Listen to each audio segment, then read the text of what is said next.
Good. Okay, so this is chapter 1. And right off the beginning, and what I'm doing here is telling you about the kid I just spoke about that I was afraid of when I was a little kid, and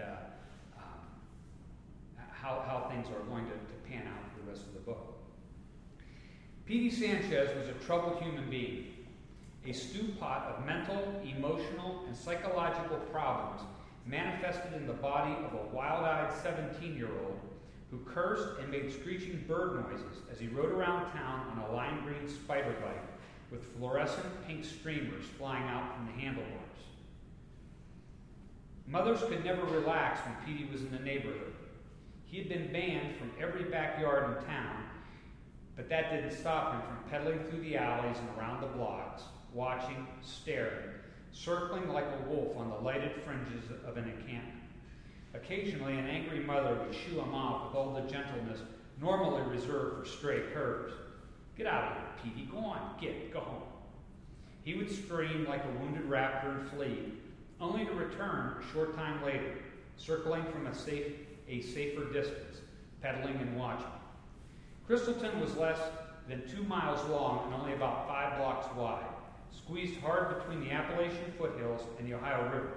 So even when Petey wasn't in view, he was never far away, a wispy, ubiquitous apparition looming in shadow and mind.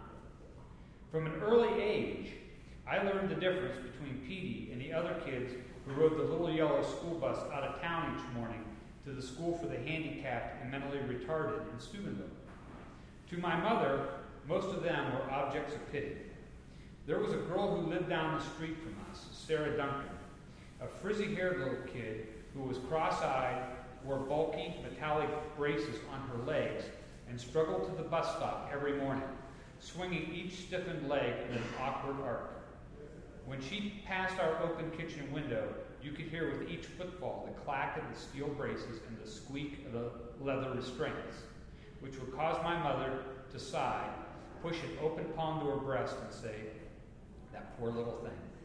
Then she would turn and glare at me, the corners of her eyes and lips crinkling in anger at my apparent lack of appreciation for the gifts I had been given, and say without pause for a breath, "You should count your lucky stars that you were born with 10 fingers, 10 toes, and a good mind. Don't ever let me hear you were teasing that little Duncan girl. Do you understand me, mister?" "Yes, ma'am. You better. If I hear a word of it, I'll knock you into tomorrow." And she would have. Marion Van Buren was a sturdy, humorless single mother who meted out discipline to her 3 children without impunity. She had strong wrists and heavy hands, which I had felt everywhere from the back of my head to my ass. Never mind that my various infractions had never once been for making fun of any handicapped kid. Mom always felt duty-bound to forewarn me against potential indiscretions. But she had no such sympathy for Petey Sanchez, of whom she simply said, "Stay away from that boy. He's not right in the head." I didn't need to warn her.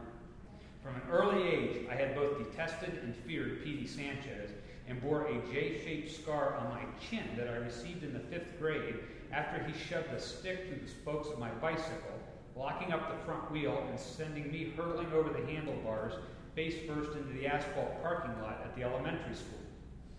On our way back from the emergency room, my mother stopped by the Sanchez's to talk to Petey's mom and show the gash that had taken 8 stitches to close. When Mrs. Sanchez saw us standing on her front porch with a gauze bandage taped to my chin, she sighed and shook her head, weary of the steady stream of neighbors and police officers knocking on the door with complaints about her feral son. "I'm awfully sorry, Marion," said Lila Sanchez, a sickly, thin woman with train track scars along the base of her neck from a bout of thyroid cancer. "I know that boy's out of control, but I can't do a doggone thing with him." So I set the stage with Petey, and again, was Petey real? No, but he was a combination of a couple of fellows that I knew growing up, and one in particular who had a very, I hadn't got into the description, but Petey has a very thin face from a bad birth. And the little girl who was handicapped, She actually went to our school. But no, she lived like 3 or 4 doors down from me. Every morning when it was foggy, and you could hear her, I could hear her walking down the sidewalk, and you'd hear that clack, and then the strain of those leather restraints on these big bulky braces that she wore. And it's just one of those things from my childhood that's kind of stuck with me over the years, and I tried to incorporate that into the book. So what I do in chapter 1 is establish Petey, so that you understand Petey and who he is. In chapter 2, the boys are up on the hill, and they are, and I've just pulled out my thing and lost my place. They are up in the woods hunting arrowheads.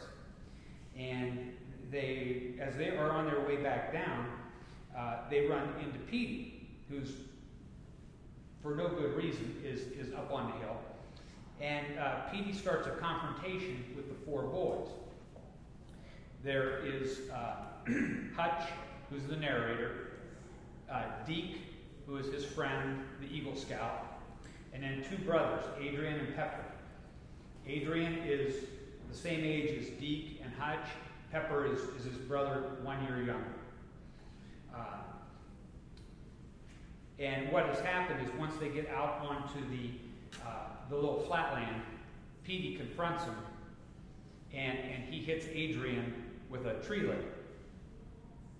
And then there's a fight ensues.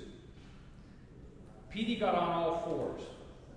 He was starting to cry, spit flying from his mouth, and then, in a motion quicker than I imagined him capable of, he come up with a dried oak limb with a few brown leaves still clinging to it and swung at Adrian's face. The dried leaves rattled as the limb arced toward Adrian, who ducked and threw his right arm up to block the attack. He tried to grab the limb, but Petey pulled it back and swung again, this time hitting Adrian first in the upper shoulder and snapping the limb in 2 off the back of his head. The broken end of the stick helicoptered into the clearing. The business end remained clutched in Petey's hands. We stopped laughing. And I can tell you for a fact that I knew what was going to happen next. As clear as the noontime sky, I could see it unfolding in my mind's eye. I knew it was going to be tragic, but I could not or did not stop it. Years afterward, I would ponder that moment and wonder if my hatred and fear of Petey Sanchez trumped common sense and prevented me from stopping Adrian. I was only 3 feet away, and I saw the muscles twitch in Adrian's forearm, and the maul dropped from his palm into his fingers, easily sliding into the grip he used for a 2-seam fastball. I made no move to stop him. Instead, I looked at Petey. He was enraged, his face crimson, squealing and slobbering. When Petey raised his arm for another attack, Adrian's right foot came off the ground. As the foot came forward, his left shoulder dropped. Petey's right hand started forward with the stick. At the same time, Adrian's hand arced past his ear. The maul came out of his hand and covered the 2 feet to Petey's forehead in a blur. I never saw it leave his hand, and I never saw it hit Petey, but I heard it. Pepper always said the impact sounded sharp, like a walnut cracking or a tree limb snapping in a high wind. That's not the way I remember it. What I heard was a sickening crunch, like the sound of someone stepping on an ice cube. We sometimes make decisions in a span of time so infinitesimal that it cannot be comprehended by our own minds. Yet the impact of the decision is life-altering. There may be times when people lash out purely on instinct, reacting to fear or pain without regard for the consequences, but I think those instances are few. A decision might be made as the result of fear and rage, but it's still a decision. I have had years now to think about the events that occurred that day on Chestnut Ridge, and I believe that Adrian Nash meant to kill Petey Sanchez. I had known Adrian a long time. He was the star pitcher on the baseball team, and I was his catcher. I had seen Adrian in his zone. I had witnessed firsthand the time his eyes narrowed and he honed in on my catcher's mitt and delivered the ball with such accuracy that I caught it without ever moving my hand. Those were the eyes I saw just before Adrian delivered the maul into the forehead of Petey Sanchez. After the limb broke across the back of his head, the pain seared, the adrenaline surged, and a neuron fired somewhere deep in Adrian's brain. It was during that millisecond that the primal instincts of survival took over, and I saw the look flash in Adrian's eyes.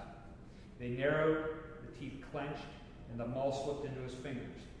The desire to kill Petey only lasted an instant, but it struck while Adrian had a 3-pound granite projectile in his throwing hand. When Adrian's right foot strode forward, Petey Sanchez was as good as dead. The maul struck Petey an inch to the right of the bony ridge, directly between his eyebrow and hairline, exactly where Adrian wanted to put it. The stick dropped from his hand, but Petey didn't go right down. Death had yet to register in his feeble mind. The impact of the maul spun his head toward me like the head of a boxer that had just taken a vicious left hook. It was an instant after granite had compacted bone, and his eyes carried a perplexed look, as though trying to process the electric charge that had ignited in his brain and sent a shower of sparks shooting down from the cerebellum to the bottom of his spine. But it was only momentary. The brain that had served Petey so poorly in life was shutting down, his eyes turning blank, mouth agape, jaw slack, blood flowing from the crater of pulp in his forehead. The dim lights inside his head began shutting off in quick succession. Like that same staggered boxer, he stood for a moment, wobbled, then began a slow descent to his back. As he started to topple, Petey looked like a wooden soldier in the throes of death, his arms and legs stiff, hinged only at the shoulders and hips. One leg extended awkwardly to the side, and his arms windmilled as he fell backwards into the weeds, scaring an animal that moved in the thicket and scattering a flock of starlings from a nearby mulberry tree.